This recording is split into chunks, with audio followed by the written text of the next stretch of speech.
Hi hello friends, എല്ലാ കൂട്ടുകാർക്കും ചെമ്പനീർ പൂവിൻ്റെ പുതിയൊരു റിവ്യൂയിലേക്ക് സ്വാഗതം. അങ്ങനെ നമ്മുടെ സുധിക്ക് ചന്ദ്ര രേവതിയുടെ സ്വർണങ്ങളൊക്കെ കൊടുക്കുകയാണ്. അങ്ങനെ സുധി വേഗം തന്നെ അത് വാങ്ങിയിട്ട് അവിടെ നിന്നും ആ ഒരു സ്വർണ്ണക്കടയിലേക്ക് കൊണ്ടുപോടുകയാണ്. അങ്ങനെ അവിടെ എത്തുമ്പോൾ അവർ പറയുന്നുണ്ട്, നീ പിന്നെയും വന്നോ എന്നൊക്കെ ഇങ്ങനെ ചോദിക്കുകയാണ്. അപ്പോൾ ആദ്യം കൊണ്ടു കൊടുത്തത് ബ്ലൗസ് ആണല്ലോ. അപ്പോൾ അത് കണ്ടിട്ട് അവർക്ക് ദേഷ്യം പിടിച്ചിരിക്കുകയാണ്. അപ്പോൾ അവർ പറയുന്നുണ്ട്, ഇതെടുത്തിട്ട് എനിക്ക് പൈസ തരണമെന്ന് സുധി പറയുമ്പോൾ നീ ആദ്യം തന്നെ ആ കവർ തുറന്ന് കാണിക്കുക, സ്വർണം തന്നെയാണോ ഞങ്ങളൊന്ന് നോക്കട്ടെ എന്ന് പറയുകയാണ്. അങ്ങനെ സുധി ആ സ്വർണം എടുത്ത് കാണിക്കുന്നുണ്ട്. അപ്പോൾ അതിനുശേഷം സ്വർണം തന്നെയാണ്.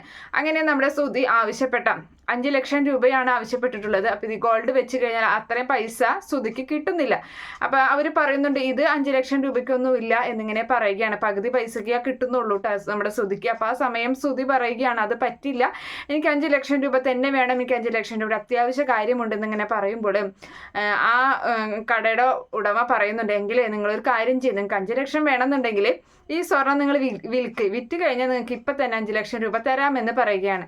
അപ്പോൾ സുധി ചോദിക്കുന്നുണ്ട്, ഉറപ്പായിട്ടും എന്ന് ചോദിക്കുമ്പോൾ അതെ എന്ന് പറയണം. അങ്ങനെ നമ്മുടെ ചന്ദ്രയോട് പോലും ഒന്നും ആലോചിക്കാതെ നമ്മുടെ സുധി ആ സ്വർണം അവിടെ കൊടുത്തിട്ട് അവിടെ വിറ്റിട്ട് 5 ലക്ഷം രൂപയുമായി തിരികെ വീട്ടിലേക്ക് വരികയാണ്.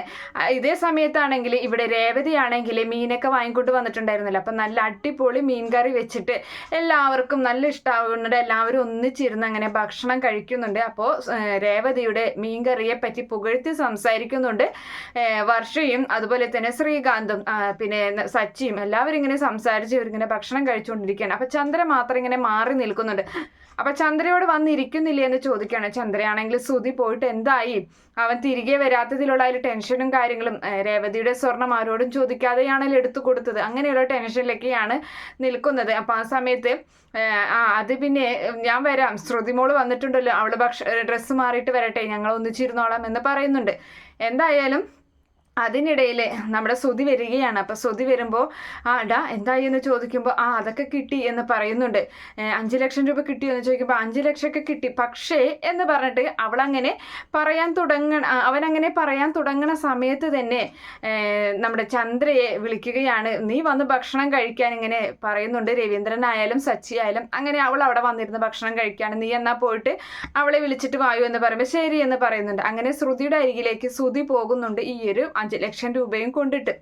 അങ്ങനെ അവിടെ എത്തിയിട്ട് കാര്യങ്ങളൊക്കെ അങ്ങനെ കൊടുക്കേണ്ടവർക്ക് കൊടുത്തതിന് ശേഷമാണ് അവൻ ആ പൈസ കൊണ്ടു കൊടുക്കുന്നത്. അപ്പോൾ അവിടെ എത്തുമ്പോൾ ഇവൻ്റെ കയ്യിൽ ഈ പൈസ കാണുന്നുണ്ട്.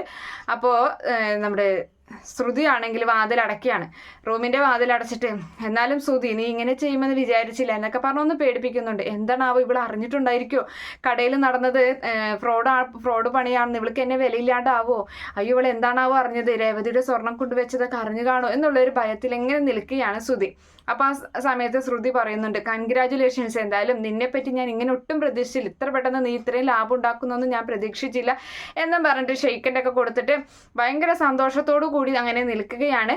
എന്നിട്ട് പറയുന്നുണ്ട്, നിനക്ക് ഞാനൊരു ഗിഫ്റ്റ് കൊണ്ടുവന്നിട്ടുണ്ടെന്ന് പറയുകയാണ്. അപ്പോൾ ഗിഫ്റ്റ് വന്നാൽ വേഗം തായോ എന്നിങ്ങനെ ഒരു ആക്രാന്ത സ്വഭാവ രൂപത്തിൽ പറയുകയാണ് നമ്മുടെ ശ്രുതി. അപ്പോൾ ശ്രുതിയാണെങ്കിൽ ശ്രുതിയെ കെട്ടിപ്പിടിച്ചിട്ട് മുഖത്ത് കവിളിലൊരു ഉമ്മം കൊടുക്കുന്നുണ്ട്. അങ്ങനെ ആ സമയത്ത് അവൻ്റെ കയ്യിലിരിക്കുന്ന ആ പൈസ, കുറച്ച് പൈസ അവൻ്റെ കയ്യിലുള്ള, ബാക്കി ആർക്ക് കൊടുക്കാനുള്ളതൊക്കെ കൊടുത്തിട്ടുണ്ട്. അപ്പോൾ ആ പൈസയുമായിട്ട് ആ പൈസ വാങ്ങിയിട്ട് ശ്രുതിയാണെങ്കിൽ നേരെ സച്ചിയുടെ അരികിലേക്ക് ആളാവാൻ വേണ്ടി പോവുകയാണ്. അങ്ങനെ ഈ പൈസയുടെ കാര്യം എല്ലാവരോടും പറയണം, നിന്നെ എല്ലാവരും ഇടയ്ക്കിടയ്ക്ക് കുറ്റപ്പെടുത്തുന്നതല്ലേ, ആ സച്ചി അടക്കം നിന്നെ താഴ്ത്തി കെട്ടുന്നതല്ലേ, എന്തായാലും അവൻ്റെ അരികിലേക്ക് പോകാമെന്നും പറഞ്ഞ് ഈ പൈസ കെട്ടുമായിട്ട് അങ്ങോട്ട് ചെല്ലുകയാണ്. അപ്പോൾ എല്ലാവരും ഇങ്ങനെ ഇരിക്കുകയാണ്. അപ്പോൾ ആ സമയത്ത് നിങ്ങൾ ഭക്ഷണം കഴിക്കുന്നില്ലേ എന്ന് ചോദിക്കുന്നുണ്ട്. ആ ഭക്ഷണം കഴിക്കുന്നുണ്ട് അങ്കിളെ, ഞാൻ അതിനു മുമ്പ് ഒരു സന്തോഷ വർത്താനം പറയാൻ വേണ്ടി വന്നതാണ്, ഇത് കണ്ട എൻ്റെ കയ്യിലിരിക്കുന്ന പൈസ എന്നും പറഞ്ഞിട്ട് നമ്മുടെ ശ്രുതി കാണിച്ചു കൊടുക്കുന്നത്. കുറേ പൈസ ഉണ്ടല്ലോ മോളെ എന്ന് പറയുകയാണ്. അതെ, ഇന്നത്തെ ലാഭവിഹിതമാണ്, ഇവൻ ഇന്ന് നല്ലൊരു കച്ചവടമാണ് നടത്തിയത്, അതുകൊണ്ട് തന്നെ അതിൻ്റെ ലാഭവിഹിതമാണ് ഇതെന്ന് പറഞ്ഞിട്ട് കാണിച്ചു കൊടുക്കുന്നുണ്ട്. അപ്പോൾ സച്ചിക്കിട്ട് ചെറുതായിട്ടൊന്ന് കുത്തൊക്കെ ചെയ്യുന്നുണ്ട്. അപ്പോൾ സച്ചി പറയുന്നുണ്ട്, എന്തായാലും ഇവന് ലാഭവിഹിതം ഉണ്ടായതിൽ എനിക്ക് സന്തോഷം മാത്രമേ ഉള്ളൂ, കാരണം അങ്ങനെ ലാഭവിഹിതം ഉണ്ടായാൽ മാത്രമല്ലേ എൻ്റെ അച്ഛന് കൊടുക്കാനുള്ള പൈസ ഇവൻ വെട്ടുന്നത് തന്നെ കൊടുക്കുള്ളൂ, എന്തായാലും ഈ ലാഭവിഹിതം അച്ഛന് കൊടുത്തു, അപ്പോൾ അതിൽ കൊടുക്കാനുള്ളവർക്കാവുമല്ലോ എന്ന് പറയുമ്പോൾ പെട്ടെന്ന് തന്നെ ശ്രുതിയുടെ കയ്യിൽ നിന്ന് ശ്രുതി ആ പൈസ തട്ടിപ്പറിച്ച് വാങ്ങിക്കുകയാണ്. എന്നിട്ട് പറയുന്നുണ്ട്, അയ്യോ ഇത് കുറേ സാധനങ്ങളൊക്കെ വാങ്ങിക്കാനുണ്ട്, ചിലവുണ്ട് എന്നും പറഞ്ഞിട്ട് അതിങ്ങനെ വാങ്ങി പിടിക്കുകയാണ്. അപ്പോൾ ചന്ദ്രയാണെങ്കിൽ ശ്രുതിയെ ഇങ്ങനെ കണ്ണു തുറപ്പിച്ച് നോക്കുകയാണ്. ചന്ദ്രയ്ക്ക് അറിയാലോ സത്യം എന്താണെന്നുള്ളത്.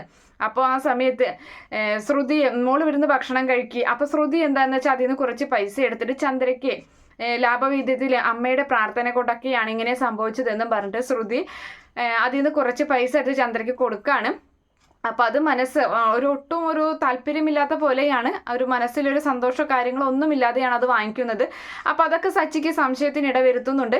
എന്തായാലും അത് വാങ്ങിയിട്ട് നേരെ സുധിയെയും കൊണ്ട് റൂമിലേക്ക് ചെന്നിട്ട് നീ എന്താടാ പറഞ്ഞത്, നീ സമ്പാദിച്ച പൈസയാണെന്നോ, നീ മറ്റുള്ളവരൊക്കെ പറ്റിക്കാണില്ലേ എന്നൊക്കെ പറഞ്ഞിട്ട് എന്തായാലും നമ്മുടെ ചന്ദ്ര സുധിയെ വഴക്ക് പറയുന്ന ഭാഗമൊക്കെയാണ് എന്തായാലും നാളത്തെ എപ്പിസോഡിൽ കാണിക്കാൻ പോകുന്നത്. ഈ റിവ്യൂ ഇഷ്ടപ്പെടുകയാണെങ്കിൽ ഈ ചാനൽ ഒന്ന് സബ്സ്ക്രൈബ് ചെയ്ത് സപ്പോർട്ട് ചെയ്യുക. Okay friends, by, thank